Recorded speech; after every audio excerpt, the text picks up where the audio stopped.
नमस्कार, आदाब, सत श्री अकाल। सोच स्पीक देखने वाले सभी दर्शकों का स्वागत है। जैसे कि हम सब जानते हैं, चैत्र मास का पहला नवरात्रा, पावन पहला नवरात्रा कल से शुरू होने जा रहा है, यानी कि 22 मार्च को कल से चैत्र मास का पहला पावन जो नवरात्रा है वो शुरू होने वाला है। इस नवरात्रों में किस तरह से माँ दुर्गा को प्रसन्न करना है, इन 9 दिनों में किस तरह से विधि पूर्वक पूजा करें, इस पर बात करने के लिए आज हमारे साथ है बलवंत शास्त्री जी, जिनसे जानेंगे हम कि नवरात्रों में किस तरह से माँ दुर्गा को प्रसन्न करें, क्या खास करें इन नवरात्रों में। बलवंत शास्त्री जी, आपका ग्रेटर जम्मू वर्चुअल में स्वागत है। जैसे कि हम सब जानते हैं कि कल चैत्र मास का जो पहला पावन नवरात्रा है वो शुरू होने वाला है। कल के दिन भक्तों के बीच में काफी श्रद्धा होती है, क्या करना है और क्या इन नवरात्रों में नहीं करना, उस पर आप हमें, हमारे दर्शकों को अपने विचार दीजिए। ओम सर्वमंगल मांगल्ये शिवे सर्वार्थ साधिके शरण्ये त्र्यंबिके गौरी नारायणी नमोस्तुते। पहले आपके चैनल के माध्यम से सभी सनातनियों को मैं जो नवरात्रे हैं उनका शुभकामनाएं देता हूं। ये 9 दिन जो हैं कहते हैं कि सिद्धिम आपनोति साधकः। इन 9 दिनों में आप अपनी इच्छा, जो भी मनोकामना है, वो पूर्ण करने का आपके पास अवसर है। तो कल जो है कुछ लोग व्रत रखते हैं, वो व्रत के द्वारा प्रसन्न करते हैं माता को, कोई पूजा पाठ से प्रसन्न करता है। तो 9 देवियों की जो पूजा होती है वो कल से पहले तो पहली देवी की जो पूजा है वो प्रारंभ होगी। जैसे कि 9 दुर्गों का नाम भी दुर्गा सप्तशती में दिया हुआ है, लोग जो हैं उनका पाठ भी करते हैं। कहते हैं कि ओम प्रथमं शैलपुत्री च, द्वितीयां ब्रह्मचारिणी, तृतीयां चंद्रघंटेति, कुष्मांडेति चतुर्थकम, पंचमं स्कंदमातेति, षष्ठं कात्यायनीति च, सप्तमं कालरात्रीति, महागौरीति चाष्टमं, नवमं सिद्धिदात्री च, नवदुर्गा प्रकीर्तिता। ये 9 देवियों के जो हैं ये नाम हैं। तो क्रमशः जो है पहले नवरात्रे में शैलपुत्री माता की पूजा होती है। इसी प्रकार जो है प्रत्येक देवी के दिन के अनुसार जो है पूजा और उनका ध्यान और उनका व्रत जो है किया जाता है। पंडित जी, आपसे जानना चाहेंगे कि नवरात्रों में घर पर सांख भी लगाई जाती है, खेतरी जिसे हम बोलते हैं देसी भाषा में, खेतरी भी लगाई जाती है। किस तरह से खेतरी को लगाना है, सांख को लगाना है और किस विधि के हिसाब से क्या पूजन होनी चाहिए, इसके बारे में भी आप हमारे दर्शकों को बताएं। देखिए, जो भी दर्शक आपके चैनल को देख रहे हैं, तो मैं आपके चैनल के माध्यम से उनको बताना चाहूंगा कि कल जो है सुबह 9 बजे से पहले लगा ले। ऐसे दिन तो पूरा दिन ही ठीक है कल, लेकिन फिर भी भगवान की पूजा का कोई समय होता है, तो 9 बजे से पहले जो है शाख जो है वो लगा दें। तो उससे पहले आपको अपनी आत्म पूजा करनी है, स्वयं को शुद्ध करें। उसके बाद गणेश जी का ध्यान करते हुए, गणेश जी की पूजा करते हुए एक कुंभ स्थापित करें और माता की जो खिचड़ी है जो है उसका रोपण कर दें, उसको बो दें और जो है उसके सामने धूप और ज्योत जो है वो जला के रखें। और जो भी आपको मंत्र आता है उस मंत्र का उच्चारण करते हुए माता का ध्यान करिए, पूजा करिए। कोई एक चमन जो है शायद स्तुति आती है, दुर्गा स्तुति, कुछ लोग उसका पाठ करते हैं। अगर वो नहीं तो जो हमारी संस्कृत में दुर्गा सप्तशती है उसका पाठ करें। अगर संस्कृत नहीं आती तो हिंदी में उसका जो अर्थ है उसको ही आप उसके सामने माता दुर्गा की मूर्ति के सामने पढ़ें। नवरात्रि जो हैं वो मैंने आपको पहले बोला कि सिद्धिम आपनोति साधका, जो इन नवरात्रों में जैसी इच्छा लेके, जो भी मनोकामना लेके पूजा करता है, माता उनकी जो है सिद्धिदात्री, जो जैसे नवम सिद्धिदात्री जो, तो 9वें दिन जो है वो सिद्धिदात्री जो है उस कार्य को पूर्ण करती है। पर बात है कि भावो विद्यते देवा, भाव के अनुसार ही माता जो है फल जो है देती है। जैसे कि लिखा हुआ है कि मंत्रे तीर्थे द्विजे देवे वेश देवे चे गुरु, यादृशी भावना फलम लभते तादृशी। इसलिए मंत्र और देवता के ऊपर जैसी आपकी निष्ठा होगी, जैसा आपका भाव होगा, वैसा ही वो फल प्रदान करते हैं। तो जैसे कि पंडित जी ने बताया कि कल माता शैलपुत्री का जो है पहला नवरात्रा है, किस तरह से विधि पूर्वक आपने पूजा करनी है और किस तरह से सांख को लगाना है, इसके बारे में भी पंडित जी ने हमें विस्तार से बताया। पंडित जी, प्रोग्राम में हमेशा हम बात करते हैं राशियों की, तो आज भी हम राशियों की बात कर लेते हैं और जानते हैं कि इस बार इन 12 राशियों का कैसा रहेगा हाल और इनको पूजा कैसे विशेष तौर पे करनी है। तो सबसे पहले बात कर लेते हैं हम लोग मेष राशि की। मेष राशि के जो जातक हैं वो कैसे, ये हफ्ता कैसा रहेगा और किस तरह से पूजा ये करें इन 9 दिनों में। देखिए, मेष राशि वालों का जो स्वामी है वो मंगल है, तो मंगलवार हम वैसे भी देवी का जो है व्रत रखते हैं, तो कुदरती देखो मंगलवार के दिन आज जो है हम जो मतलब जो नवरात्रे हैं, जो मंगलवार जो बीच में आ ही रहा है, तो आप देवी की आराधना जरूर करें। बाकी रही आपके इस सप्ताह की जो है आपका राशिफल, तो आपको कार्य क्षेत्र में खुशी रहेगी, लाभ भी होगा और साथ में जो मित्र बंधु जो घर में खुशी का माहौल रहेगा और आपकी जो है तारीफ सभी करेंगे। आप जो है सबके दिल को प्रसन्न रखने वाले होंगे इस सप्ताह। इसके साथ साथ में आप देवी की आराधना जरूर करते रहें और जो है कल्याणकारी रहेगी। जी पंडित जी, अगली राशि है वृष राशि। वृष राशि के बारे में क्या? वृष राशि वालों के लिए आपको धन आगमन होगा, आपको कहीं से भी लाभ मिल सकता है और साथ में जहां आप कार्य करते हैं वहां पर भी आपकी जो कार्य की वो प्रसन्नता होगी, साथ में आपकी जो है वहां पर भी बढ़ाई होगी, कार्य को और आपको जिम्मेदारी नहीं सौंपी जाएगी।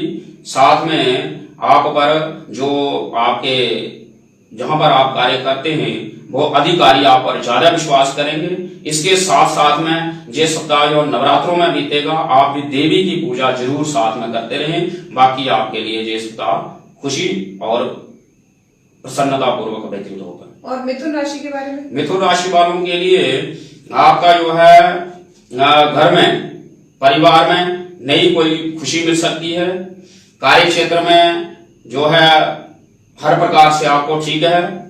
ये है कि कहीं दूर यात्रा में जाना है तो आप भी माता का देवी की जो है आराधना करके जाएं, माता का ध्यान करते हुए जाएं।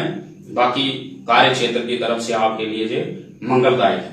जी, तो जैसे कि पहली 3 राशियों के बारे में, जो मेष, वृष और मिथुन राशि है, इन राशियों के बारे में पंडित जी ने बताया कि इस हफ्ते इनको क्या करना है और क्या ना करें और किस तरह से पूजा करनी है, उसके बारे में भी पंडित जी ने हमें विस्तार से बताया।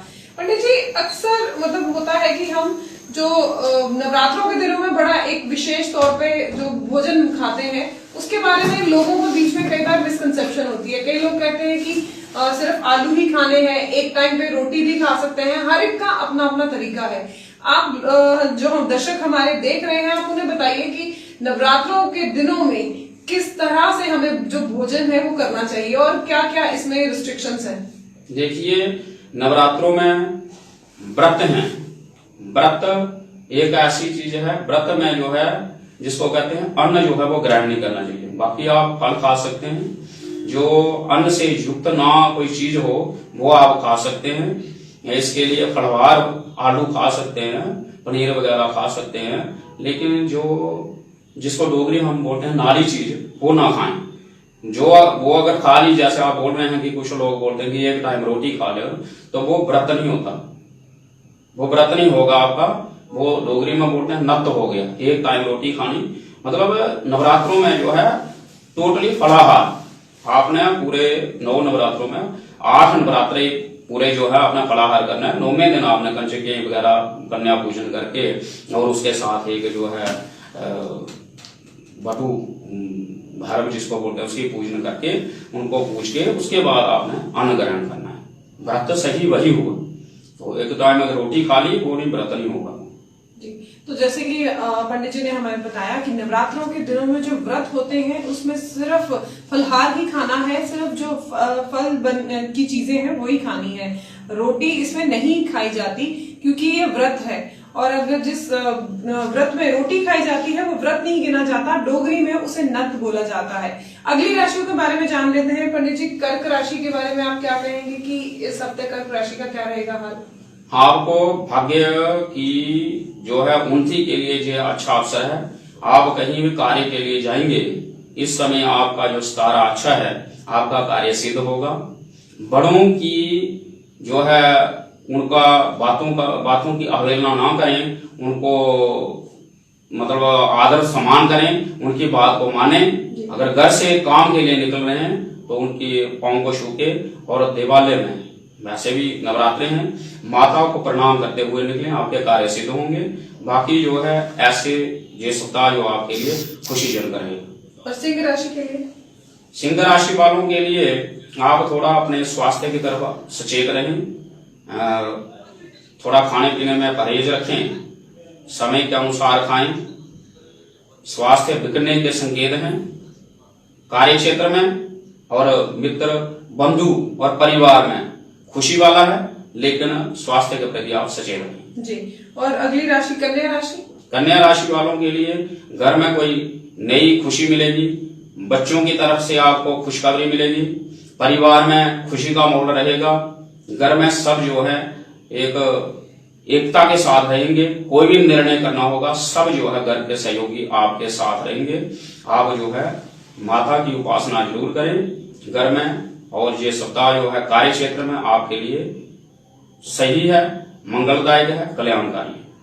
तो जैसे कि अगली 3 राशियों के बारे में पंडित जी ने बताया, जो राशियां थी कर्क, सिंह और कन्या राशि, इस हफ्ते इनकी ग्रह चाल क्या है उसके बारे में पंडित जी ने हमें बताया। आगे बढ़ाते हुए प्रोग्राम को पंडित जी से जानते हैं। पंडित जी, कहा जाता है कि नवरात्रों के व्रत जब भी आते हैं, इनमें ये जैसे आपने बताया कि फलहार खाना है, या सुबह उठ के पूजा करनी है, पूजा का टाइम आपने खेतरी कब लगानी है। हम जो हमारे दर्शक हमें देख रहे हैं, मैं भी जानना चाहती हूँ कि इन नवरात्रों के दिनों में क्या ना करें, वो भी आप हमारे दर्शकों को बताएं। कहते हैं कि व्रत जो है, जैसे मैंने बोला कि भावो विद्यते देवा, भाव के अनुसार व्रत का जो है फल मिलता है।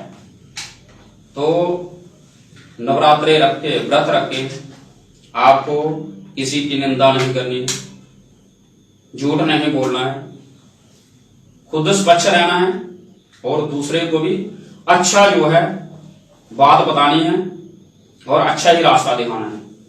ना किसी को गलत दिखाएं, ना देखें। व्रत रख के ब्रह्मचर्य का पूर्ण पालन करें, और जो अभक्ष्य पदार्थ हैं उनका भक्षण ना करें, और उन स्थानों पर भी ना जाएं जहां पर आपके व्रत को कोई ठेस पहुंचे। इसलिए पवित्रता रखें, क्योंकि शुद्धता ही भगवान का दूसरा नाम है। अगर देवी को प्रसन्न करना है तो आपको खुद भी शुद्ध रहना पड़ेगा। इसलिए व्रत रखकर झूठ, किसी की निंदा, चुगली और कोई ऐसा अपकर्म ना करें जिससे आपका व्रत जो भंग हो जाए। जी, तो जैसे कि बलवंत शास्त्री जी ने हमें बताया कि किस तरह से माता रानी के इन 9 दिनों में आप उनको कैसे प्रसन्न कर सकते हैं। व्रत तो जो श्रद्धालु व्रत रख रहे हैं उन्हें इन दिनों क्या नहीं करना, उसके बारे में भी पंडित जी ने बताया। आगे की 3 राशियों के बारे में जानते हैं। आज पहली राशि है तुला राशि। तुला राशि के बारे में आप क्या कहेंगे? तुला राशि वालों के लिए आप जो है अपने मित्रों के साथ कहीं बड़े लंबे रास्ते में मतलब घूमने जा सकते हैं, लेकिन उनके ऊपर विश्वास कम रखें, उनकी बात पर ना चलें, अपना जो है बुद्धि का प्रयोग करें, जकदम कोई निर्णय ना लें, आपको अपना ही कोई धोखा दे सकता है। इस जो सप्ताह है कृपया आप थोड़ा सतर्क रहें और माता रानी की उपासना करते रहें, इससे आपको कोई नुकसान नहीं होगा। बाकी कार्य क्षेत्र में और घर परिवार में खुशहाली के साथ आपका ये जो सप्ताह है व्यतीत होगा। पंडित जी, वृश्चिक राशि के बारे में क्या कहेंगे? वृश्चिक राशि वालों के लिए आपको विद्या स्थान से लाभ मिलेगा। विद्या के क्षेत्र में अगर कोई आप कार्य करते हैं तो वहां से भी आपको कोई नई उन्नति की संभावना है। आप भी देवी की पूजा करते रहें। बाकी कार्य क्षेत्र में और अपने जो परिवार में आपका जो वर्चस्व वो बना रहेगा, और परिवार वाले भी आपके कार्य की जो है वो सराहना करेंगे। ये है कि विद्या के स्थान को और उच्च बनाने के लिए, विद्या के क्षेत्र में और प्राप्ति अच्छी उन्नति पाने के लिए आप देवी माता की आराधना जो है वो करते हैं। और धनु राशि के बारे में? धनु राशि वालों के लिए आपके घर में सुख समृद्धि रहेगी। घर वालों के साथ कोई नया कार्य, आप घर में कोई नया उत्सव, कोई नया कोई कार्य आप घर में कर सकते हैं और घर वाले भी आपका पूर्ण सहयोग देंगे। कार्य क्षेत्र की तरफ से भी आप निश्चिंत रहें, वो आप पर प्रसन्न रहेंगे। बाकी मित्र बंधु भी इस समय आपका पूर्ण सहयोग करेंगे। घर में भी खुशी का माहौल रहेगा। ये सप्ताह आपके लिए हर तरफ से प्रसन्नतादायक है। तुला, वृश्चिक और धनु राशि के बारे में पंडित जी ने हमें बताया कि इस हफ्ते इनकी ग्रह दिशा जो है कैसी रहेगी। अगर आप पंडित जी से संपर्क करना चाहते हैं, कुछ विमर्श करना चाहते हैं, चाहे अपने हॉरोस्कोप को लेकर या व्रत को लेकर, तो मैं आपको नंबर बता देती हूँ। पंडित जी का नंबर है 9469366432। मैं फिर से एक बार नंबर रिपीट करती हूँ पंडित जी का। बलवंत शास्त्री जी का जो नंबर है वो है 9469366432। इस नंबर पर आप बलवंत शास्त्री जी से संपर्क कर सकते हैं। और अगर आप कोई भी विचार विमर्श करना चाहते हैं तो मैंने आपको नंबर बता दिया है, आप इनसे सीधा संपर्क कर सकते हैं। पंडित जी, नवरात्रि जो है बड़े पावन है और जम्मू में ही नहीं, भारत में नहीं, विश्व में जो लोग हैं हमारे हिंदू लोग, वो इन नवरात्रों के दिनों को बहुत महत्व देते हैं, बहुत महत्वपूर्ण है, बहुत उत्सव के जैसा ये रहता है लोगों के मन में, जो भक्तों के मन में। जब भी नवरात्रे आते हैं, देखते हैं एक फेस्टिविटी का त्योहार, फेस्टिविटी की तरह इसे मनाया जाता है। बड़ी श्रद्धा पूर्वक व्रत रखे जाते हैं, सांख लगाई जाती है। सांख लगाना बहुत ही इंपॉर्टेंट है नवरात्रों के दिनों में। और जब भी आप नवरात्रे व्रत रख रहे हैं, सांख किस तरह से लगाएं, क्या विधि है सांख की, आप वो भी हमारे दर्शकों के हमें बताइएगा। देखिए, शाख के लिए जो है शुद्ध मिट्टी पवित्र मानी गई है। सबसे आजकल लोग ज्यादातर रेत में लगाते हैं, लेकिन रेत में भी थोड़ी जो है मिट्टी जरूर उसमें मिक्स कर लें। और उसके बाद जो है मिट्टी के पात्र जो है बाजार से मिलता है, उसको ले लें, उसमें मिट्टी और वो मतलब रेत मिला के रखें। उसमें हो सके तो थोड़ा सा गंगा जल मिला लें और पानी डाल के उसको, थोड़ा पानी उसमें रखें और जो है वो डाल दें बीच में। और उसको पूजा, जैसे मैंने बताया कि आत्म पूजा करने के बाद गणेश जी की पूजा करके कलश जो है स्थापित करें। साथ में कलश में 5 चीजें डालने, कोई जो होते हैं मतलब मेवा, वो डालने आप। और उसके ऊपर 5 आम के पत्ते रखें, ऊपर जो नारियल है नारियल रखें। नारियल का भी एक ध्यान है रखने का कि जहां से जो कटा होता है नारियल, वो अपने मुख की तरफ रखें। उसको मतलब ना खड़ा रखें, ना आगे पीछे घुमाएं। जहां से कटा होता है वो नारियल अपने मुखों की तरफ होना चाहिए। वो हो गया उसका भी ध्यान रखने का। उसको गरबे को मोड़ी वगैरह बांधे, टिक्का लगाएं, चावल फूल उस पर चढ़ाएं। सामने मैंने बोला आपको कि धूप जोत जला लें और साथ में फिर शाख जो है वो करवाही जैसे रोपण करें उसका। तो उसको फिर बोने के बाद उसको ढक दें, पत्तों से ढक दें उसको, जब तक वो उगती नहीं है। जब उग जाए तो उसके बाद किसी बर्तन से उसको बंद रखना चाहिए, क्योंकि जो खुले दर्शन नहीं उसके छोड़ना चाहिए। देवी देवता जो है वो ऐसे ही, तभी तो उनका देवालय बनाया गया। तो माता जब उसका स्वरूप प्रकट हो जाता है तो उसको मतलब ढक के रखें, उसके ऊपर अपना पछावा ना पड़े। तो इसके लिए बड़े जो है सावधानी बरतनी चाहिए। इसको पहले लगाएंगे उस जगह पर कि जहां पर हमारा ज्यादा आवागमन ना हो, ताकि हमारी जो पछावा उनके ऊपर ना पड़े। तो ऐसे पवित्रता के साथ उसको रखें, ऐसे यही विधान है। पंडित जी, हमारे दर्शक हैं जो जानना चाहते हैं, उन्होंने मुझसे बात की थी और जब भी मेरी उनसे बात हुई, उनका एक सवाल था। वो सवाल ये था कि जब भी हम लोग नवरात्रों के दिनों में व्रत रखते हैं और पूजा करते हैं, क्या जितनी बार भी हम लोगों ने सांख पूजा करनी है, सांख को क्या खोलना है या दर्शन करने हैं उनके सांख? देखिए, जब तक वो उगती नहीं तब तक पत्तों के ऊपर ही उसके ऊपर जल डालें जी, ठीक है नहीं। टीका धूप अगरबत्ती जो है दूरी दिखाएं, बर्तन के पास रखने हैं जो जिसमें लगाई है आपने। तो पूजन तो वही हो गया, क्योंकि मैंने बार बार बोल रहा हूँ कि भावो भी दे दे देवा को। भाव को आपको जान रही है माता, चाहे उसमें निकली है अभी नहीं निकली है, वो समझ रही है। आपने नवरात्रे चल रहे हैं, माता वैष्णवी सबके अंदर आत्मा में ही परमात्मा है, वो उसके साथ कॉन्टेक्ट होता है, वो देख लेती है कि इसका कैसा भाव है। वो नहीं है मतलब पूजा करो, बार बार खोलना अच्छा नहीं है। जब वो उग जाएगी फिर दर्शन आप कर सकते हैं, जब डेली पूजा करनी है वो करें, लेकिन ऐसे उसको खुला नहीं करके। तो जैसे कि बलवंत शास्त्री जी ने हमें बताया कि किस तरह से सांख को लगाना है और किस तरह से विधि पूर्वक पूजा करनी है, उसके बारे में विस्तार से बताया। आखिर की 3 राशियों के बारे में भी बात कर लेते हैं पंडित जी। आखिर की अब मकर राशि की बात करें तो मकर राशि का कैसा रहेगा ये हफ्ता? मकर राशि वालों के लिए ये जो सप्ताह है आपके मित्रों के साथ खुशहाली के साथ बीतेगा। ये सप्ताह जो है आपको हर तरफ से आपके मित्र, बंधुजन, भ्राता, घर, माता पिता सबका सहयोग मिलेगा और आप देवी के स्थानों की भी यात्राएं इस समय करेंगे। आपके लिए ये हर तरफ से जो है खुशहाली वाला ये सप्ताह है। आप निश्चिंत होकर जहां भी जाएंगे कार्य आपका सिद्ध होगा। माता आप पर पूर्ण प्रसन्न होगी, लेकिन फिर भी माता की पूजा ना छोड़ें, उनका जो है पूजन करते रहें। कुंभ राशि के बारे में? कुंभ राशि वालों के लिए आपको भी जो है धन स्थान इस समय बड़ा अच्छा है। आपको भी खजाने में लाभ हो सकता है। साथ में आपका जो है कहीं गमन भी हो सकता है, आगे पीछे जाने का विचार बन सकता है। घर वाले भी आपका पूर्ण सहयोग देंगे। कार्य क्षेत्र में आपको लाभ है। साथ में देवी की पूजा जो है वो करते रहें। मन आपका प्रफुल्लित रहेगा। इस वीक माता की कृपा से आप खुश रहेंगे। और आखिरी की राशि मीन राशि। मीन राशि के बारे में आप क्या बताएंगे? मीन राशि का स्वामी जो है वो बृहस्पति है। आप जो है किसी को अच्छे रास्ते पर चलाएंगे। ये वीक जो है ऐसा है कि आपके सामने बहुत से लोग आपके परामर्श को लेने के लिए आ सकते हैं। आप उनको रास्ता दिखाओगे, अच्छा रास्ता दिखाओगे। इस समय जो है आपका बृहस्पति बड़ा अच्छा है। आपको सब जो है आपकी अच्छाई करेंगे और आपको गुरु जैसा मान के आपसे परामर्श लेंगे।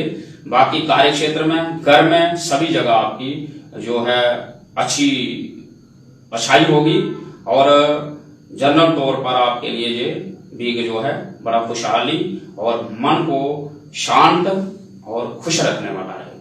तो जैसे कि बलवंत शास्त्री जी ने हमें आखिरी की 3 राशि मकर, कुंभ और मीन के बारे में बताया कि किस तरह से ये हफ्ता आपके लिए रहने वाला है और इस हफ्ते क्या करना और क्या नहीं करना है। अब आखिरी में पंडित जी से सवाल जानते हैं कि पंडित जी, नवरात्रि व्रत 9 दिन तक भक्त जो है बड़ी श्रद्धा के साथ माता देवी की पूजा करते हैं, सांख लगाई जाती है और फिर 9वें दिन कंजक देकर प्रवाहित किया जाता है। अध्यापन में क्या करें और किस तरह से कंजकें दी जाएं, इसके बारे में आप हमें दर्शकों को बताइए। क्योंकि हमारे यहाँ हमें तो यही इतना ही पता होता है कि उस दिन पूरी, चने और हलवा बनाया जाता है और कंजकों की पूजन की जाती है। लेकिन विधि अगर आप हमारे दर्शकों को बताएंगे तो विधि से जो पूजन की जाती है उससे मन भी शांत होता है। देखिए, पूजन का अलग अलग विधान है। कुछ लोग जो है 9 कंजकें देते हैं, कन्या पूजन, 9 जो कन्याओं का पूजन करते हैं और एक उसमें बालक बिठाया जाता है जो कि कटुक रूप में। तो 9 कन्याओं में से मतलब 8 कन्याओं को वो पूजन करते हैं। उनको भी चुन्नी वगैरह मोड़ी बांधते हैं, टीका लगाते हैं, हलवा पूरी फल जो मतलब दक्षिणा दी जाती है। लेकिन एक कन्या को पूर्ण वस्त्र देते हैं, पूरा लगवाते हैं, माता का पूरा रूप बनाते हैं उसको। तो कुछ लोग उसको जब उसका उद्यापन करते हैं तब भी करते हैं। कुछ लोगों का अपना विधान है कि वो हर नवरात्रों के व्रत के बाद एक कन्या को पूर्ण रूप में सजाया जाता है माता की तरह। तो ऐसा भी करते हैं। तो अपने अनुसार जैसे भी किसी का हो, जैसी मन हो वैसा करना चाहिए। तो ऐसे जो है विधान तो यही है कि 9 कंजकों का पूजन करें और एक बटुक की पूजन जरूर करें। बाकी 9 दिन आपको बता दें ये पूजन जो है, जैसे मैंने आपको बोला, प्रथम शैलपुत्री, जो पहली जो शैलपुत्री नाम जो माता का जो प्रथम नवरात्र है या प्रथम स्वरूप है, वो शैलपुत्री यानी कि हिमालय के घर में है। माता ने जो हिमालय की तपस्या को प्रसन्न करते हुए उसको आशीर्वाद के रूप में उसके घर में पुत्री के रूप में जन्म लिया था। तो शैलपुत्री उसको बोलते हैं। शैल होता पर्वत। द्वितीय ब्रह्मचारिणी, द्वितीय जो है वो ब्रह्मचारिणी है। ब्रह्म की पालन करने की हमें जो शक्ति प्रदान करती है। जब हम व्रत रखेंगे तो उसमें सबसे पहले हमारा है ब्रह्मचार्य का पालन करना, तो वो हमें जो शक्ति प्रदान करती है वो द्वितीय ब्रह्मचार्य। तृतीयम चंद्र घंटे थी, माता क्या कि चंद्रमा जो घंटा रूप में उसने बांधा हुआ है, तो उसको सुशोभित करने के कारण ही उनका नाम चंद्र घंटा। तृतीयम चंद्र घंटे कुष्मांडे चतुर्थम, तो बोलते हैं कुछ उष्ण उष्ण मांडा, मतलब जो त्रितापक संसार रूपी संसार को उधर में धारण किया हुआ है जिसने, उसको बोलते हैं कुष्मांड। कुष्मांड की चतुर्थम पंचमम स्कंदमाल, स्कंद बोलते हैं कार्तिकेय, उनकी माता के रूप में हैं, उनके बेटे हैं स्कंद कार्तिकेय, तो उनके नाम से उनका स्कंद माता नाम पड़ा है। पंचमम स्कंदमाल, षष्ठम कात्यायनी च, कात्यायन ऋषि महर्षि कात्यायन के जहां पुत्री के मतलब उनके आश्रम में माता ने प्रकट हुई थी, तो कात्यायन ऋषि ने उनको अपनी पुत्री माना, इसलिए कात्यायनी कात्यायनी थी। षष्ठम कालरात्रि महागौरी थी, आगे आ गया कालरात्रि, सप्तम कालरात्रि।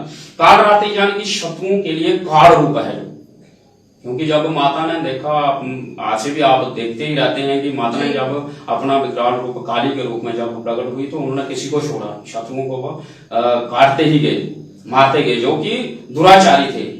सभी को नहीं काटा उन्होंने, मतलब जो दुराचारी थे उनको काटा। तो काली रूप में जो उन्होंने तांडव किया जो, तो वो कालरात्रि मतलब सप्तम कालरात्रि महागौरी थी शास्त्रों, मतलब घोर तपस्या के बाद माता ने जो गौरी रूप धारण किया, उनको बोलते हैं, कहते हैं जब शिव जी को प्राप्त करने के लिए माता ने बड़ा तपस्या की, तो वो जो तपस्या की थी उसको गौरी रूप में महागौरी चास्तमम नमम सिद्धिदात्री। जब 8 नवरात्रों को पूरा करने के बाद 9वें में हम जब उसका पारायण करते हैं, पारना उतारते हैं, जब हम मतलब अब नवरात्रे तोड़ते हैं, जब उनको कंजकों को देकर कन्या पूजन करने के बाद, तो नवम सिद्धिदात्री, जब वो सिद्धि को देने वाली, तो ये 9 रूप जो मैंने आपको एक एक करके बता दिया। इस प्रकार से ही भक्तों को एक एक नवरात्रि में ऐसे ऐसे इस देवी का जो पूजन करना चाहिए, ध्यान करना चाहिए। ऐसे ही 9 नवरात्रि मतलब 8 नवरात्रि करने के बाद 9वें दिन उनको उनकी जो भी मनोकामना होगी, जिस कार्य को लेकर, जिस भाव को लेकर उन्होंने जो नवरात्रि किए होंगे, उसको वो सिद्ध करेगी, सिद्धदात्री। जी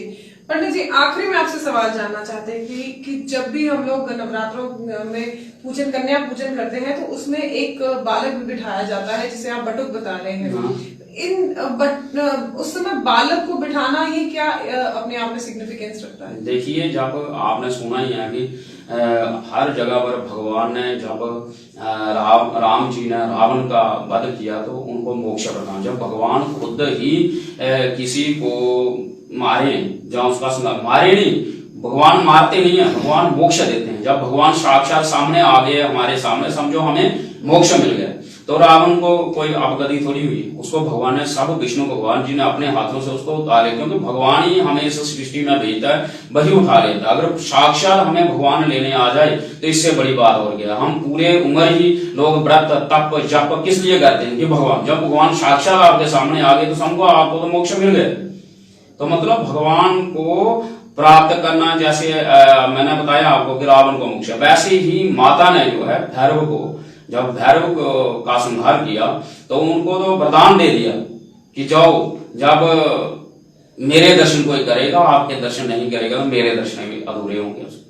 अब देखो, हम सोचें तो हमारी सोच कुछ और है, लेकिन माता की देखो, भगवान जो है, जैसे कुछ माता का उसमें दुर्गा शब्द में श्लोक आता है, रुष्टात् तुष्टात् कामान सकलान विष्टान, आता है ना, रुष्टात् कामान सकलान विष्टान, मतलब जब रुष्ट हो जाती है, सारी कामनाओं को वो खत्म कर देती है।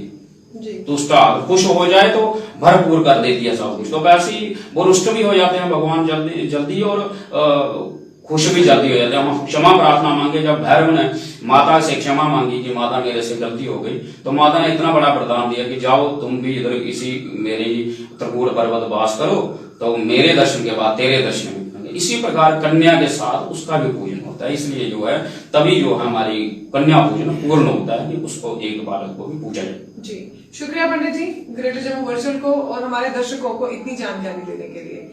तो जैसे कि ये थे हमारे साथ बलवंत शास्त्री जी, जिन्होंने हमें बताया कि इन नवरात्रों के दिनों में इन 9 देवियों की किस तरह से पूजा करें, किस तरह से माता रानी को प्रसन्न करने के लिए सांक लगाएं, और जब आप उद्यापन करते हैं या जब हम कंजक पूजन करते हैं, तो उस कंजक पूजन में किस तरह से आपको पूजन करनी है उसके बारे में भी बताया। यहाँ मैं आपको फिर से एक बार बताना चाहती हूँ कि आप अगर पंडित जी बलवंत शास्त्री जी से संपर्क करना चाहते हैं, तो मैं फिर से आपको एक बार नंबर बता देती हूँ। पंडित जी का नंबर है 9469366432। ये पंडित जी का नंबर है, मैं फिर से एक बार रिपीट करती हूँ, 9469366432।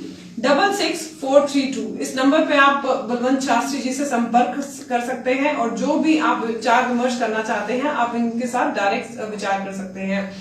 और यहाँ मैं आपको बता दूं कि कल से चैत्र मास के जो पहला पावन नवरात्रा है शुरू होने वाला है और इस पावन नवरात्रों की शुभकामनाएं ग्रेटर जम्मू वर्चुअल की तरफ से आप सभी दर्शकों को हम देते हैं और हम उम्मीद करते हैं कि जो ये नवरात्रे हैं सबके लिए खुशियां लेकर आए। पूरे जहान में, पूरे विश्व में इन नवरात्रों की खुशियां हर जगह देखने को मिले, हर जगह इनकी रौनक देखने को मिले। इसी तरह की अपडेट्स के लिए जुड़े रहिए ग्रेटर जम्मू वर्चुअल के साथ। कैमरामैन अजय जाडू के साथ मैं नीतू सिंह, ग्रेटर जम्मू वर्चुअल के लिए धन्यवाद।